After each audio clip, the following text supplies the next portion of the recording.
नवनिर्वाचित नगराध्यक्षा सौ पूजाताई गायकवाड यांचा भव्य पदग्रहण सोहळा संपन्न। नवीन नगरपरिषद इमारत व नगराध्यक्ष निवासस्थानाचा भूमिपूजन सोहळाही संपन्न। बुलढाणा शहराला विकासाच्या नव्या उंचीवर नेण्याचा आमचा संकल्प। आमदार संजय गायकवाड। बुलढाणा नगरपालिकेच्या नवनिर्वाचित नगराध्यक्षा सौ पूजाताई संजय गायकवाड यांचा पदग्रहण सोहळा तसेच नगर परिषदेच्या नवीन इमारतीचा व नगराध्यक्षांच्या निवासस्थान इमारतीचा भूमिपूजन सोहळा आज दिनांक 5 जानेवारीला ढोल ताशांच्या गजरात, फटाक्यांच्या आतिषबाजीत व जल्लोषपूर्ण वातावरणात मोठ्या उत्साहात पार पडला। शहराच्या विकासाला नवी दिशा देणारा हा कार्यक्रम भव्य, अविस्मरणीय ठरला। या ऐतिहासिक सोहळ्यास व्यासपीठावर केंद्रीय मंत्री प्रतापराव जाधव, राधेश्याम चांडक, रविकांत तुपकर, योगेंद्र गोडे, ध्रुपतराव सावळे, गोकुळ शर्मा, मुख्याधिकारी गणेश पांडे, ॲडव्होकेट व्ही.डी. पाटील, नगरपरिषदेचे गटनेते मृत्युंजय गायकवाड, धर्मवीर यूथ फाउंडेशनचे अध्यक्ष पृथ्वीराज गायकवाड, शासकीय महाविद्यालयाचे अधिष्ठाता कैलास झिने, डॉक्टर राहुल मेहत्रे, राजेश देशल्लरा, गणेशराव बाहेकर, विजय अंभोरे, माजी नगराध्यक्ष विठ्ठल येवले, सौ मीना गायकवाड, सौ नजीमुन्निसा मोहम्मद सज्जाद, कमलेश कोठारी, डॉक्टर दीपक लद्दड, गणेश सिंग राजपूत, ॲडव्होकेट अजय दिनोदे तसेच सर्व नवनिर्वाचित नगरसेवक, शिवसेनेचे पदाधिकारी, शिवसैनिक, माता भगिनी, नागरिक व पत्रकार बांधव मोठ्या संख्येने उपस्थित होते। आमदार संजूभाऊ गायकवाड यांनी आपल्या मनोगतात सांगितले की नवीन नगरपरिषद इमारत व नगराध्यक्ष निवासस्थान ही केवळ इमारत नसून बुलढाणा शहराच्या विकासाचे आणि स्वाभिमानाचे प्रतीक आहे। नगराध्यक्षा सौ पूजाताई गायकवाड यांच्या नेतृत्वाखाली नगरपालिकेत पारदर्शक, लोकाभिमुख व गतिमान कारभार होईल। सर्व नगरसेवकांना सोबत घेऊन बुलढाणा शहराला विकासाच्या नव्या उंचीवर नेण्याचा आमचा संकल्प असल्याचे स्पष्ट केले। यावेळी भाजपच्या ज्येष्ठ नेत्यांचा सत्कार तसेच माजी नगराध्यक्ष व त्यांच्या परिवाराचा सत्कार सोहळा देखील मोठ्या उत्साहात पार पडला। यावेळी इतर मान्यवरांनीही आपले मनोगत व्यक्त केले। हा राजकारणाचा दिवस नाही, हा पक्षाचा दिवस नाही, तर बुलढाणेकरांच्या अस्मितेचा दिवस आहे। लक्षात घ्या, बुलढाण्याच्या विवाद जर केला तर आपण आपल्या पाल्यांना योग्य न्याय देऊ शकतो। त्यांचा सर्वात जास्त सुट्टीचा दिवस आणि त्या दिवशी सर्वात जास्त सर्वजण बाजाराच्या गडबडीत असतात, व्यापारात बदल सकते हैं। आदरणीय संजू भाऊ के विकास के रास्ते पर चल के देखो, हम सभी के जीवन में जबरदस्त अभ्यास, इतकी संघर्ष यात्रा। पूजाताई निवडून आले तसंच माझी मागणी त्यांच्यापर्यंत पोहोचवायचा प्रयत्न केला। या शहरात आपण हा जो रविवारचा बाजाराचा दिवस आहे याचा खरा आनंद सर्वांना मिळावा म्हणून इतका नेत्रोद्दीपक सोहळा आज भाऊंनी आपल्या संकल्पनेतून आयोजित केला। त्यासाठी प्रथम सर्वांनी जोरदार टाळ्यांनी भाऊंचा स्वागत तिथे करायचं आहे। भावना अनेकांच्या मनामध्ये असते, पण संजू भाऊंनी अनेक पराभव पचवून सुद्धा त्यांनी कामाची पद्धत सोडली नाही। साम दाम दंडभेद सगळ्या होणार आहे। इंदूर आमचा आता पुढचा प्रयत्न आहे की इंदूरला कॉपी करायचे आम्हाला। इंदूर महाराष्ट्रातलं एक नंबरचं स्वच्छ शहर आहे।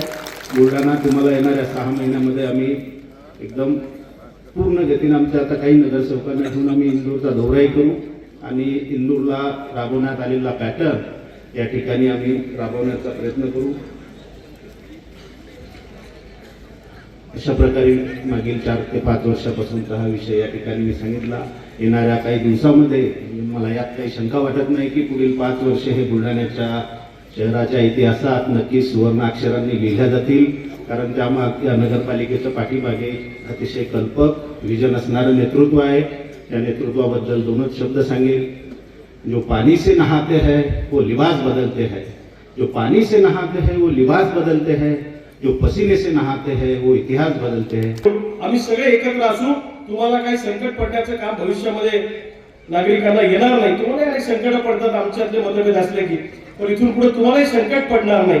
अशा पद्धतीने आम्ही सगळे एकजुटीनं एक दिलाने काम करण्याचा प्रयत्न करू।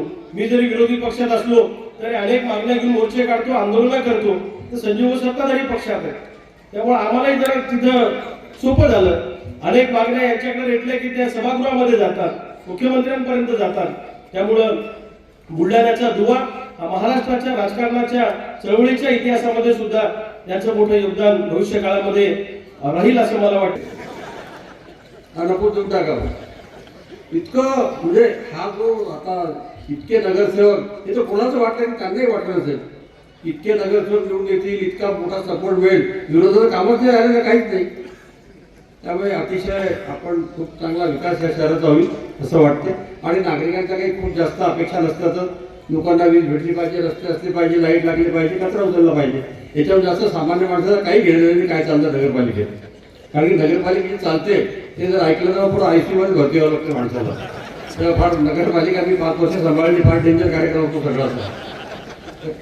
त्यामुळे ते संजीवती कसरत करू शकतात. सर्वच पूजाताईंना आणि सगळेच नगरसेवकांना मनापासून आमच्या बुलढाणा परिवारापासून खूप खूप शुभेच्छा. साक्षीदार म्हणून हजर राहता आलं, मनाला समाधान झालं.